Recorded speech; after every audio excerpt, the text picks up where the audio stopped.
ఓం అనే శబ్దం మనం వినగానే ఎందుకంత పవిత్రమైన ఒక భావనలోకి వెళ్ళిపోతాం? మనకి చెప్పబడిందనా, లేక ఓంకారంలో ఆ ధ్వనిలో చాలా పవర్ ఉందని చెప్పాలా?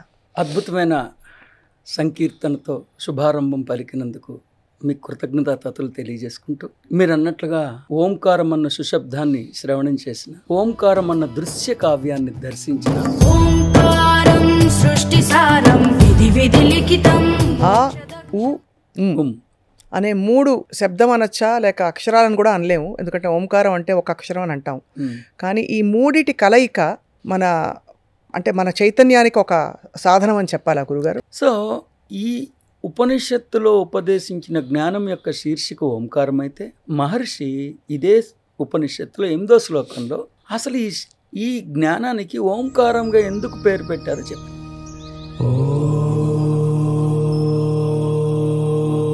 అంటే మన 7 చక్రాలని ఏకీకృతం చేయడానికి మూలాధారం నుంచి సహస్రార వరకు ఓంకార శబ్దం మన ఈడ పింగళ నుంచి అది పైకి ట్రావెల్ అయ్యి మనకి చక్రాలలో చైతన్యం వస్తుందని ఇది పెద్దలు చెప్పగా విన్నదే. కానీ దానికి మహర్షి ఏం చెప్పారంటే, ఆ ఓంకారాన్ని ఎలా అభివర్ణించారంటే, సప్తాంగ ఏకోన వింశతి ముఖ, ఆత్మ చైతన్యంగా పిలువబడుతున్న నా నిజతత్వంలో 7 చైతన్య స్థితులు ఉన్నాయి. సప్తాంగ 7 అంగములు ఉన్నాయి. which carries a certain frequency, a certain vibration. Knowledge carries a frequency. Yes. Word doesn't carry any frequency. Knowledge carries beautiful a frequency and consciousness. So consciousness always exists, but it becomes aware of its existence on a particular form. That is Omkara. Adi Jagruta Avastha. Adi Jagruta. నేను ఎప్పటి నుంచో అస్తిత్వంలో ఉన్నా, కానీ నా అస్తిత్వం యొక్క స్పృహని నేను ఒక నిర్దిష్టమైన సమయంలో పొందాను. అదే జాగృత అవస్థ. So that is creation. అదే కల్పన. అదే ఆ కల్పనే స్వప్నం. అందుకనే మీ పేరు కల కాదు, మీ పేరు క్రియేషన్. స్వప్న అన్న పేరు అద్భుతం. అది నిద్రపోతుంటే వచ్చే కల కాదు. దైవం తన నిజ దివ్య స్పృహలో తాను ఉంటూ తాను వాంఛిస్తున్న వాంఛని దృశ్య కావ్యంగా మలుచుకుని దర్శించటం.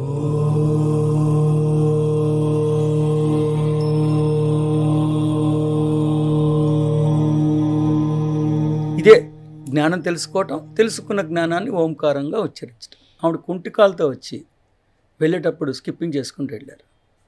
ఎలా సాధ్యమైంది అది? మరి అంటే కుండలిని శక్తి జాగృతం అవటం.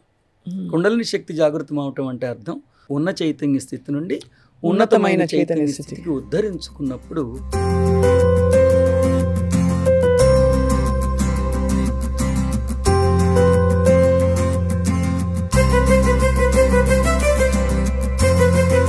సో మనలో మనం చేయగలిగింది మనం ఆ స్థితికి సంసిద్ధం అవ్వడం తప్ప, ఏదో ప్రతిఫల అపేక్ష లేకుండా, ఏ విధమైన ఎక్స్పెక్టేషన్స్ లేకుండా మనం సాధన చేసుకుని ఆ స్థితికి చేరుకోవడం మన వంతు.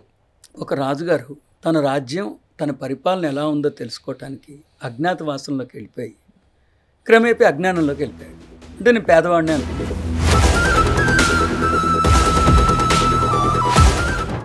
అందరికీ నమస్కారం. Welcome to Suman TV. ఓంకార దివ్య శబ్దం వినగానే మనసంతా ఒక్కలాగా స్థిరం అయిపోతుంది.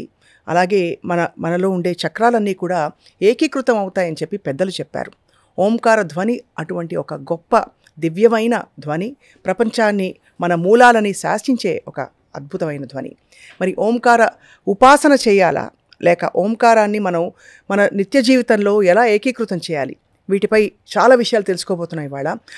మాండుక్యోపనిషత్ని గురించిన ఎన్నో విషయాలు మనకి బోధించి, ట్రూత్ స్పిరిచువల్ ఆర్గనైజేషన్, ట్రూత్ వివేకామృతం వ్యవస్థాపకులు, గురువులు, జ్ఞాని శ్రీ వివేకానంద గారు మనందరికీ సుపరిచితులు. వారితో ఈ చాలా మనందరికీ అవసరమైన విషయం గురించి మాట్లాడదాం. గురుగారు నమస్కారం. నమస్తే. ఓంకారం బిందు సంయుక్తం నిత్యం ధ్యాయంతి యోగినః కామదం మోక్షదం చైవ ఓంకారాయ నమో నమః. ఓం అనే శబ్దం మనం వినగానే ఎందుకంత పవిత్రమైన ఒక భావనలోకి వెళ్ళిపోతాం? మనకి చెప్పబడిందనా, లేక ఓంకారంలో ఆ ధ్వనిలో చాలా పవర్ ఉందని చెప్పాలా?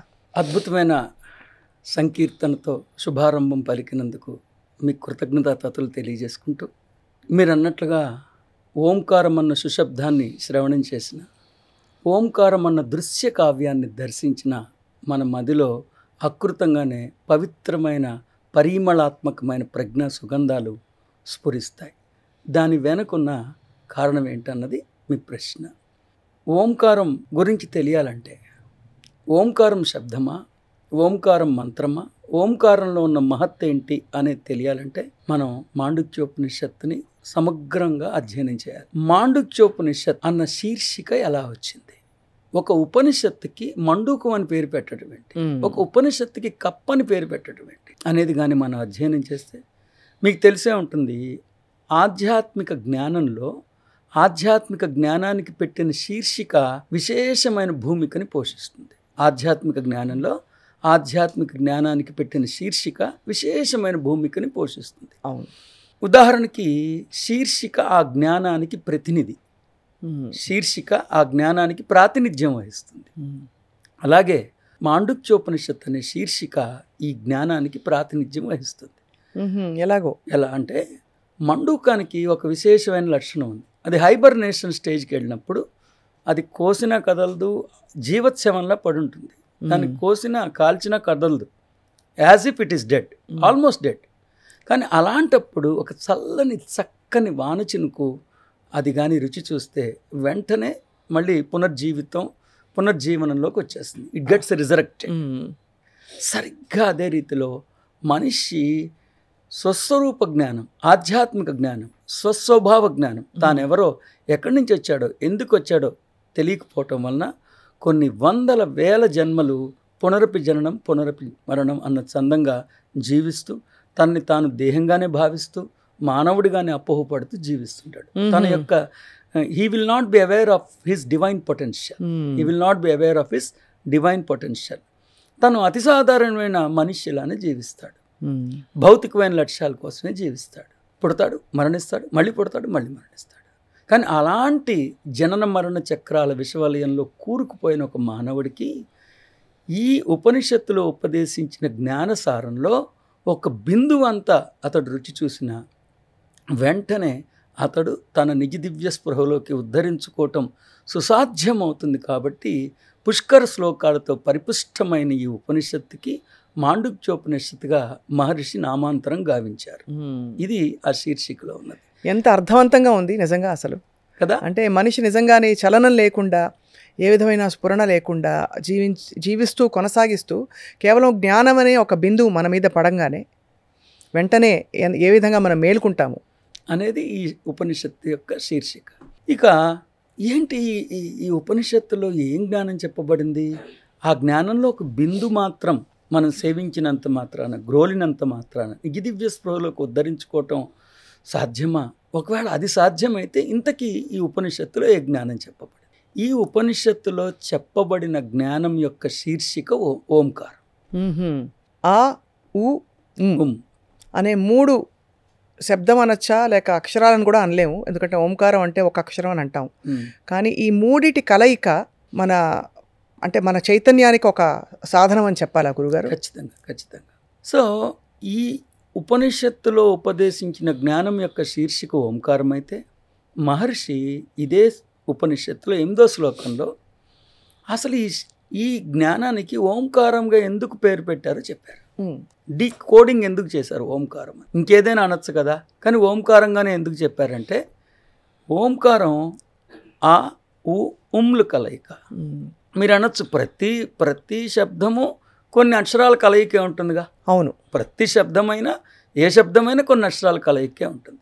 కానీ మహర్షి ఏం చెప్పారంటే, నిన్న మనం చెప్పుకున్నట్లుగా, మునుపటి సంచికలో మనం చెప్పుకున్నట్లుగా, సోయమాత్మ చతుష్పాత్, ఆత్మను ఒకటే అన్నారు ఆయన. సోయమాత్మ చతుష్పాత్, సహ అయం ఆత్మ చతుష్పాత్. ఈ ఆత్మలో 4 పాదాలు ఉన్నాయి. 4 పాదాలు ఉన్నాయి. ఆ 4 పాదాలు ఏంటి? జాగృతావస్థ, స్వప్నావస్థ, సుషుప్తావస్థ, అతీతావస్థ. 4 అవస్థలు. సో ఆ జాగృతావస్థకి ప్రతీకాత్మకంగానేమో అకారాన్ని, స్వప్నావస్థకి ప్రతీకారంగా ఉకారాన్ని, సుషుప్తావస్థకు ప్రతీకారంగా అని పెట్టారు. కానీ అద్భుతం ఏంటంటే, ఆ శబ్దంలో ఆ కలయిక ఔం అవ్వాలి. అవును, ఓం అవ్వకూడదు. సో 4వ స్థితి ఎంత అద్భుతం అంటే 3 స్థితులు కలిపితే 4వ స్థితి వస్తుంది, కానీ 4వ స్థితి 3 స్థితులకి అతీతంగా ఉంటుంది. అదే ఆ శబ్దంలో కూడా ఉంటుంది. ఆ ఊ ఉమ్లు కలిపితే ఔమ్ అవ్వాలి, కానీ ఓం అవుతా ఉంది. అవును. కానీ ఓంలో ఆ ఊ ఉమ్లు ఉన్నాయి, కానీ ఆ ఊ ఉమ్లు కలిపితే ఔమ్ అవ్వట్లా, ఓం అవుతా ఉంది. కాబట్టి 4వ స్థితి కూడా తెలియకుండానే ఓంకారంలో ఉన్నది. అది మహర్షి మనకి 8వ శ్లోకంలో చెప్పారు. ఇక ఇది ఎలా ఉచ్చరించాలి, దీనివల్ల ఉండే ఫలశ్రుతి ఏంటనేది కదా మీ ప్రశ్న. అంతేనా? అవును. ఇప్పుడు మీరు అడిగిన మొదటి ప్రశ్నకు సమాధానం వచ్చిందా? వచ్చింది. అంటే అసలు ఓంకారం విశిష్టత ఏమిటి, అంత మహత్వం ఏమిటనేది. అంటే సర్వం మనిషికి ఉండే ఆ 4 పాదాలు కూడా ఇందులో ఆ స్థితులన్నీ దాగి ఉన్న ఒక సింబాలిక్ మీనింగ్ అని చెప్పచ్చు. So it's actually a representation of how we go through various stages of consciousness. ఇందాక మీరు ఇంకో మాట అడిగారు సార్, మనలో 7 చైతన్య స్థితులు ఉన్నాయన్నారు. 7 చైతన్య స్థితులు సమ్మిళిత స్వరూపమే ఓంకారం అన్నారు. అంటే మన 7 చక్రాలని ఏకీకృతం చేయడానికి మూలాధారం నుంచి సహస్రార వరకు ఓంకార శబ్దం మన ఈడ పింగళ నుంచి అది పైకి ట్రావెల్ అయ్యి మనకి చక్రాలలో చైతన్యం వస్తుందని ఇది పెద్దలు చెప్పగా విన్నదే. కానీ దానికి మహర్షి ఏం చెప్పారంటే, ఆ ఓంకారాన్ని ఎలా అభివర్ణించారంటే సప్తాంగ ఏకోన వింశతి ముఖ అన్నారు ఓంకారాన్ని. అంటే ఈ ఓంకారంగా పిలువబడుతున్న దైవంగా పిలువబడుతున్న ఆత్మ చైతన్యంగా పిలువబడుతున్న నా నిజతత్వంలో 7 చైతన్య స్థితులు ఉన్నాయి. సప్తాంగ 7 అంగములు ఉన్నాయి. అవే మూలాధార, స్వాధిష్టాన, మణిపుర, అనాహత, విశుద్ధ, ఆజ్ఞ, సహస్రార చైతన్య స్థితి. అంటే 8 డైమెన్షన్స్ ఉన్నాయి. సప్తాంగ ఏకోన వింశతి ముఖ, 8 డైమెన్షన్స్ ఉన్నా అది ఏకంగానే ఉన్నది, ముక్కలు అవ్వలేదు. అది ఏకత్వంగానే ఉన్నది.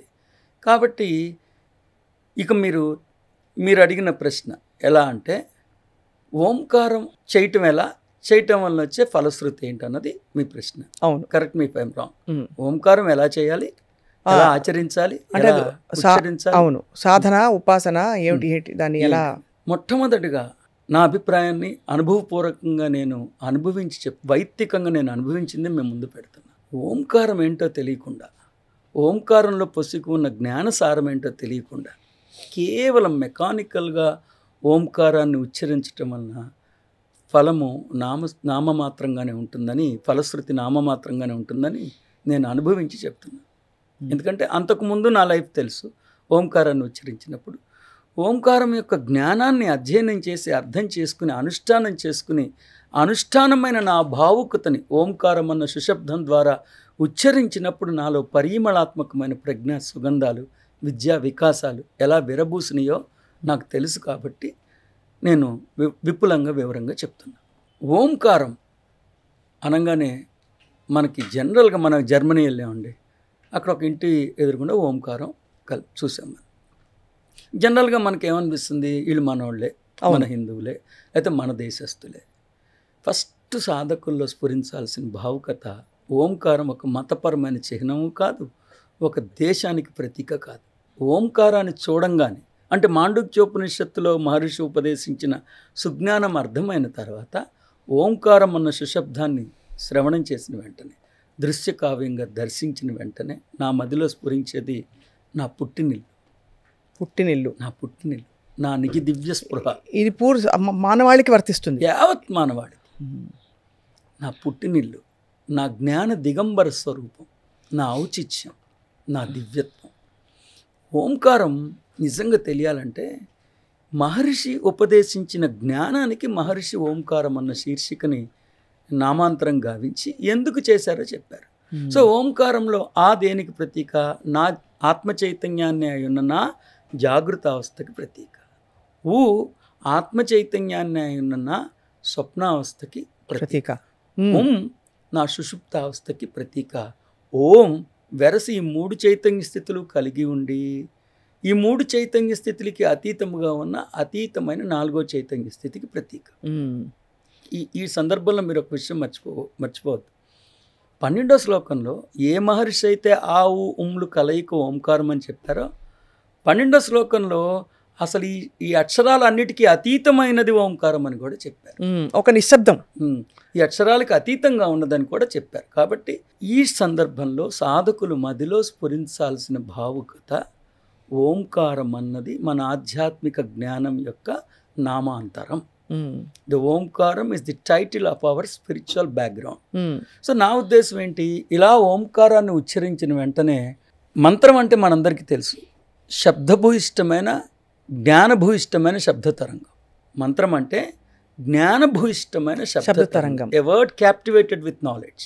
A word captivated with knowledge. Which carries a certain frequency, a certain vibration. Knowledge carries a frequency. Yes. Word doesn't carry any frequency. Knowledge carries. Knowledge carries Beautiful. a frequency and consciousness. Every knowledge has a frequency and a consciousness.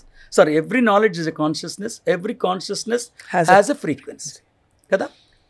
మరొకసారి, ఓంకారం అంటే మంత్రం. మంత్రం అంటే జ్ఞానభూయిష్టమైన శబ్ద తరంగం. జ్ఞానం అంటే చైతన్యం. చైతన్యం అంటే ప్రకంపన వేగం, are you as you rightly said frequency. So ఓంకారాన్ని ఉచ్చరిస్తున్నప్పుడు ఆత్మ చైతన్యాన్ని, ఇప్పుడు ఓంకారాన్ని ఎందుకు ఉచ్చరిస్తాం?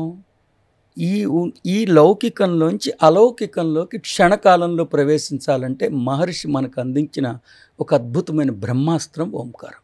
లౌకికమైన స్థితిలో కొట్టుమిట్టాడుతున్న నేను ఒక్క క్షణంలో, అంటే ఒక రాజముద్ర లాంటిది. రాజుగారు అజ్ఞాతవాసంలోకి వెళ్ళిపోతే మళ్ళీ అతడు రాజ్యాధికారం క్షణకాలంలో రావాలంటే అతనికి రాజముద్ర ఉంటుంది కదా, ఆ రాజముద్ర ఓంకారం. మనం ఈ లౌకికమైన పదార్థ రూప జగత్తులో కొట్టుమిట్టాడుతున్నప్పుడు ప్రాతస్సమయాన్న ఆ ప్రణవ మంత్రాన్ని ఒక్కసారి స్మరించినప్పుడు మనలో ఎలాంటి భావనలు స్ఫురించాలో నేను చెప్తున్నా. ఓంకారం అనగానే నా పుట్టినిల్లు, నా జన్మరహస్యం, నా జ్ఞాన దిగంబర స్వరూపం. ఓం అని ఉచ్చరించినప్పుడు ఆ ఉ ఉం ఆత్మ చైతన్యాన్ని అయ్యున్న నా జాగృతావస్థకు ప్రతీక ఓం. నా జాగృతావస్థ అంటే ఏంటి? మనం ఎప్పటి నుంచో ఉన్నాం. ఎందుకంటే ఓంకారం ఆది కాదు. అవును, ఆది లేనిది, ఆది లేని దానిని ఆదియే లేదని, అనాదిగా ఉన్నదని ఆదిలో అర్థం చేసుకున్న స్థితి ఓంకారం. ఓంకారం బిగినింగ్కి బిగినింగ్, కానీ ఓంకారం బిగినింగ్ కాదు. అంటే ఏంటి? నేను ఎప్పుడూ దేవుణ్ణే. ఓ మధురమైన క్షణంలో నేను దేవుణ్ణని తెలుసుకున్నా, రియలైజ్ అయ్యా. అప్పటి నుంచి నేను దేవుణ్ణి అవలా, నేను ఎప్పటి నుంచో దేవుణ్ణే, కానీ నేను రియలైజ్ అయింది అప్పుడు. కాబట్టి అలాంటిది ఓంకారం అంటే when the consciousness has become conscious, aware of its existence. So consciousness always existed, but it becomes aware of its existence on a particular form. That is ఓంకారం. అది జాగృత అవస్థ.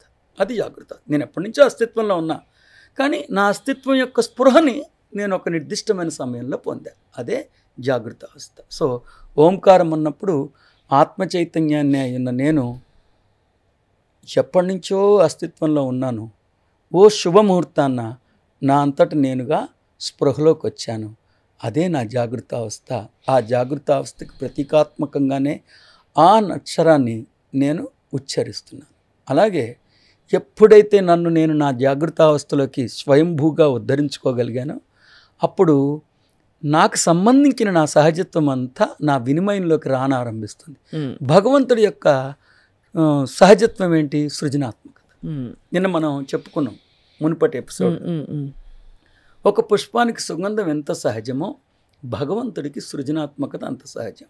The modus ఆపరెండి of God is creation. What exactly is creation? Creation అంటే మన నిజదివ్య స్థితిలో స్థితమై మనం వాంఛిస్తున్న వాంఛని ఒక దృశ్య కావ్యంగా మలుచుకుని దర్శించటం. That is creation. That is creation. అదే కల్పన. అదే ఆ కల్పనే స్వప్నం.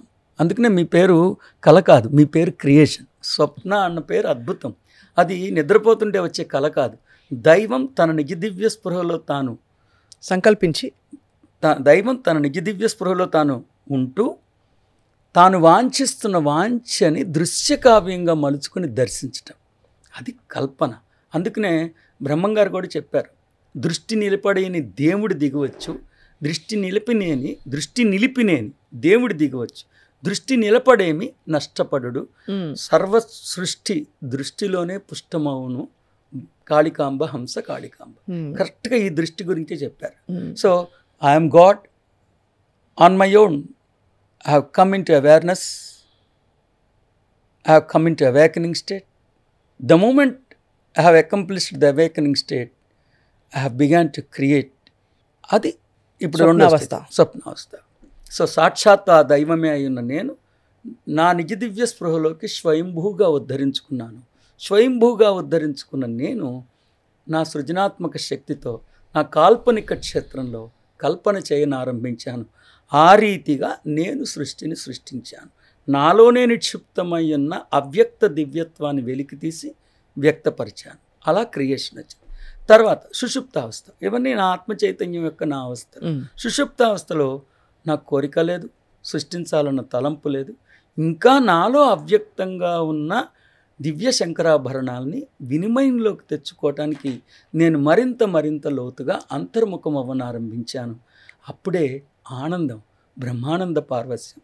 నా నిజతత్వం గురించి నేను ఎంతగా తెలుసుకున్నాను, నా నిజతత్వం గురించి నేను ఎంతగా తెలుసుకుంటూ ఉంటానో అంతగా నాలో ఓ పరిమళాలు స్ఫురిస్తాయి, ఒక తృప్తి స్ఫురిస్తుంది. దాని పేరే ఆనందం. ఇలా అయిన తర్వాత ఈ 3 స్థితులకి అతీతమైన స్థితి కూడా నాలో నిక్షిప్తమైనది అన్న భావన మనలో స్ఫురించినప్పుడు, అప్పుడు ఓంకారాన్ని ఉచ్చరిస్తే, ఓంకారాన్ని ఉచ్చరించినప్పుడు ఓంకారంలో ఉన్న జ్ఞానం మీలో స్ఫురిస్తే అద్భుతమైన ఫలశ్రుతి ఉంటుంది. దీనివల్ల ఎలాంటి ఫలశ్రుతి ఉంటుందని మీరు అడిగారు కామా. ఎలాంటి ఫలశ్రుతి ఉందో మహర్షి చెప్పారు. ఒక్కసారి ఓంకార జ్ఞానాన్ని తెలుసుకుని ఉచ్చరిస్తే అతడు జన్మాంతరాల్లో మళ్ళీ అజ్ఞానిగా ఉండడు. ఇప్పుడు పొందిన జ్ఞానం మళ్ళీ దేహం పడిపోయినా అతనిలో కొనసాగుతుంది. ఎప్పుడైతే అతడు సుజ్ఞానిగా వికసించాడో అతడికి జన్మలు ఇక ఉండవు. పునరపి జననం పునరపి మరణం. He will come out of the clutches of the cycle of reincarnation అని ఆయన ఒక ఫలశ్రుతి చెప్పారు. జీవన్ముక్తుడు. రెండోది ఏం చెప్పారంటే అతడికి సంబంధించిన అన్ని వాంఛలు నెరవేర్చబడతాయి. అతడికి సంబంధించిన అన్ని వాంఛలు ఇన్స్టంటేనియస్గా నెరవేర్చబడతాయని కూడా మహర్షి చెప్పి, దీని యొక్క ఫలశ్రుతి ఎంత అద్భుతమైనదో ఇంకోటి కూడా చెప్పారు. ఆయనకి ఈ జ్ఞానం తెలుసుకున్న వాడికి ఏ జ్ఞానపు అంశం ఉపదేశించినా దాని అంతరార్థాన్ని క్షణకాలంలో అతను గ్రహించగలుగుతాడు. ఇది మహర్షి చెప్పారన్నమాట ఫలశ్రుతి అంటే. కాబట్టి నేనైతే ప్రాతస్సమయాన్న ప్రతిరోజు నేను ఒక అభ్యాసంగా కాక సంపాదించిన ఐశ్వర్యాన్ని లెక్క పెట్టుకున్న రీతిలో, ఇప్పటికే మనం సంపాదించిన ఐశ్వర్యాన్ని ఒకసారి హాయిగా మనం ఒకసారి గుర్తు చేసుకున్న రీతిలో ప్రాతస్సమయాన్న, మనకి కాశీ తెలుసు కదా. అవును. కాశీ అనేది దేనికి ప్రసిద్ధి? ప్రణవోపాసనకి ప్రసిద్ధి. అంటే కాశీ అనే పుణ్యక్షేత్రంలో అనేక ఆశ్రమాలకు అది ఆశ్రమం. అనేక మంది గురువరేణ్యులు తమ ఆశ్రమాలను అక్కడ నెలకొల్పుకున్నారు. సో అక్కడ ఏం చెప్పారు? ప్రణవోపాసన. అందుకే మన పెద్దలు చనిపోయే లోపల ఒక్కసారి కాశీ వెళితే ఏదో ఒక బై డిఫాల్ట్ ఎవరో ఒక గురువు ఉపదేశించిన ఆ ఓంకార మంత్రం మన శ్రవణేంద్రియాల్లోకి ప్రవేశిస్తే అతను మళ్ళీ జన్మించాల్సిన అవసరం లేదని మనకి ఎప్పటి నుంచో ఒక ప్రతీతి ఉన్నది కదా. అవును. అందుకని మాండుక్యోపనిషత్తు మనకి ప్రణవోపాసననే చెప్పింది కాబట్టి కాశీతుల్యమైనది మాండుక్యోపనిషత్తు. మనం కూడా ఒక్కసారి ఆ ఓంకారాన్ని ఉచ్చరిస్తున్నప్పుడు ఓ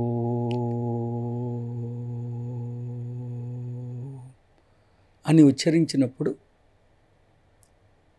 అయమాత్మ బ్రహ్మ అన్నది 2వ శ్లోకంలో మహర్షి ఉపదేశించారు. అయం ఆత్మ బ్రహ్మ మహావాక్యాల్లో ఒక అద్భుతమైన మహావాక్యం అయం ఆత్మ బ్రహ్మ. అయం అనగా ఈ, ఆత్మ దైవమే. నేను మనసు బుద్ధి శరీరాన్ని కాదు, నేను ఆత్మ చైతన్యాన్ని, ఈ ఆత్మ చైతన్యమే దైవము అన్న భావాన్ని స్ఫురిస్తూ ఓంకారాన్ని ఉచ్చరించగలిగినప్పుడు క్షణకాలంలో అతడు మూలాధార చైతన్య స్థితిని అధిగమించి సహస్రార చైతన్య స్థితిగా గరుడు వేగంతో ప్రయాణించనారంభిస్తాడు. మస్తిష్క కణజాలాలు వికసించి విచ్చుకోనారంభిస్తాయి.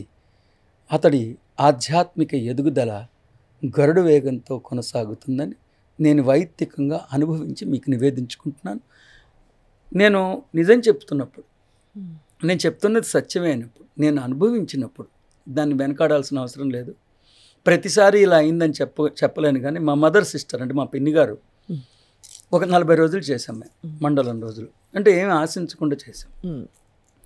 ఇదే జ్ఞానం తెలుసుకోవటం, తెలుసుకున్న జ్ఞానాన్ని ఓంకారంగా ఉచ్చరించడం. ఆవిడ కుంటికాలతో వచ్చి వెళ్ళేటప్పుడు స్కిప్పింగ్ చేసుకుంటూ వెళ్ళారు. ఎలా సాధ్యమైంది అది? మరి అంటే కుండలిని శక్తి జాగృతం అవటం. కుండలిని శక్తి జాగృతం అవటం అంటే అర్థం ఉన్న చైతన్య స్థితి నుండి ఉన్నతమైన చైతన్య స్థితికి ఉద్ధరించుకున్నప్పుడు అకృతంగానే మన శరీరానికి సంబంధించిన కొన్ని అనారోగ్యాల అవసరం ఉండదు ఆ చైతన్య స్థితిలో. అంటే ఆ ఫ్రీక్వెన్సీ మారుతుంది కాబట్టి ఎగ్జాక్ట్ అది కంప్లీట్గా అక్కర్లేనివి తొలగిపోతాయి. డైమెన్షన్ మారంగానే ఫ్రీక్వెన్సీ, నాలెడ్జ్ మారంగానే డైమెన్షన్ మారుతుంది, డైమెన్షన్ మారంగానే ఫ్రీక్వెన్సీ మారుతుంది. ఫ్రీక్వెన్సీ వెళ్ళినప్పుడు మన ప్రపంచమే మారిపోతుంది, అసలు అవసరం ఉండదు కొన్ని. అలా పోయింది. అంతేగాని ఇప్పుడు నా దగ్గరికి ప్రతి వాళ్ళు ఈ రుగ్మత తగ్గించుకోవాలంటే తగ్గించండి అలా వస్తే నేను చెప్పలేను, కానీ జరిగింది మాత్రం మీ నోటీస్లోకి తీసుకొస్తున్నా. దానికోసం చేయొద్దు, కానీ అలాంటి ఫలశ్రుతులు కూడా ఉండే ఆస్కారం ఉందని నాకు తెలిసింది, మీకు వినిపించు. సో మనలో మనం చేయగలిగింది మనం ఆ స్థితికి సంసిద్ధం అవ్వడం తప్ప ఏదో ప్రతిఫల అపేక్ష లేకుండా, ఏ విధమైన ఎక్స్పెక్టేషన్స్ లేకుండా మనం సాధన చేసుకుని ఆ స్థితికి చేరుకోవడం మన వంతు. ఒక రాజుగారు తన రాజ్యం, తన పరిపాలన ఎలా ఉందో తెలుసుకోవటానికి అజ్ఞాతవాసంలోకి వెళ్ళిపోయి క్రమేపీ అజ్ఞానంలోకి వెళ్ళిపోయాడు. అంటే నేను పేదవాడినే అనుకున్నాడు. రాజుగారు పేదవారు ఎలా ఉంటారో, వాళ్ళ జీవన విధానాలు ఎలా ఉంటాయో, తాను ప్రవేశపెట్టిన సంక్షేమ కార్యక్రమాలు ఎండ్ యూజర్కి వెళ్తుందో లేదో తెలియటం కోసం మారువేషంలో వెళ్ళి కొన్ని ప్రత్యేక సందర్భంలో తను పేదవాడిని అనుకున్నాడు. అంటే అజ్ఞాతంలో నుంచి అజ్ఞానంలోకి వెళ్ళిపోయాడు. అలాంటప్పుడు ఆ రాజుగారికి మళ్ళీ డబ్బు సంపాదించడం, మళ్ళీ రాజ్యాన్ని ఎలా సంపాదించాలో చెప్పాలా, నువ్వు రాజువేనని చెప్పాలా అన్నది అర్థం చేసుకుంటే, నువ్వు రాజువేనని చెప్పంగానే అతడి కష్టాలన్నీ పోతాయి, అతడి రాజ్యం అతనికి సుసంపన్నమైపోతుంది, అతడి రాజుగారుగా ఉన్న రాజసం ఆ లక్షణాలన్నీ కూడా అతడికి అందుబాటులోకి వస్తాయి. సేమ్ అలాగే ఆత్మ చైతన్యాలమైన మనం, దేవదేవుళ్ళమైన మనం, ఓంకారీశ్వరులమైన మనం సృష్టించిన ఈ పదార్థ రూప జగత్తుని మనం అనుభవించి మన ప్రజ్ఞా పరిధులను విస్తరించుకోవటానికి దేహదారులమై భూతలానికి విచ్చేసాం. కానీ దేహంలోకి ప్రవేశించి మనం దేహాల మీద అపోహపడుతూ, ప్రస్తుతం మనం పోషిస్తున్న పాత్ర మీద అపోహపడుతూ జీవిస్తున్నాం. సరిగ్గా ఓంకార జ్ఞానాన్ని తెలుసుకుంటే మళ్ళీ మన నిజ దివ్య స్పృహలకు మనం ఉద్ధరింపబడతాం. ఓంకారీశ్వరులుగా మనం ప్రభాసిల్లను ఆరంభిస్తాం. మన జన్మంలో, జీవితాల్లో నూతనమైన ఆధ్యాత్మిక పరిమళాలు వికసిస్తాయి. ఇంకొక నిమిషంలో అయ్యో చెప్పండి గురుగారు, చాలా సుస్పష్టంగా చెప్తున్నారు మీరు. మనం అదృష్టం ఏంటంటే ఈసారి భారతవనంలో జన్మించాం. భారతవనంలో జన్మించడం అదృష్టం ఎందుకన్నానంటే, ఇక్కడ ఏదో ఒక రూపంలో ఓంకారం శబ్ద రూపంలో అయినా ప్రతిరోజు మనం వింటాం, లేకపోతే దృశ్య కావ్యంగానూ దర్శిస్తాం. అది మహద్భాగ్యం. ఓంకారాన్ని దర్శించిన వెంటనే నా నిజ దివ్య స్పృహ, నా సహజత్వం, నా నిజతత్వం, నా దివ్యత్వం అన్న భావన కలిగితే విశేషమైన ఆధ్యాత్మిక ఎదుగుదల ఉంటుందని నేను భావిస్తున్నాను. చాలా గొప్పగా సుస్పష్టంగా చెప్పారు గురుగారు. నిజంగా జ్ఞానయోగంలో ఉండే అంత ఒక సంతృప్తి లోపల నుంచి మనకి, అంటే పూర్తిగా అవలోకనం చేసుకుంటూ మన పుట్టుపూర్వోత్తరాలు ఏమిటి, మన పుట్టింటి చిరునామా ఏమిటి అని చాలా గొప్పగా వివరించినందుకు మీకు ధన్యవాదాలు, నమస్కారాలు. శుభం తల్లి. జయోస్తు. జై శ్రీరామ్, జై శ్రీకృష్ణ, జై శ్రీ మహావిష్ణువు, జై సనాతన సాంప్రదాయం, జై వ్యాసాశ్రమాలు, జై వేద విద్యాలయాలు. ఈ జన్మలో ఆధ్యాత్మికతకే అగ్రతాంబూలం, అద్వితీయమైన అద్వైతానికే పట్టాభిషేకం. అస్తు. శుభం. జయోస్తు.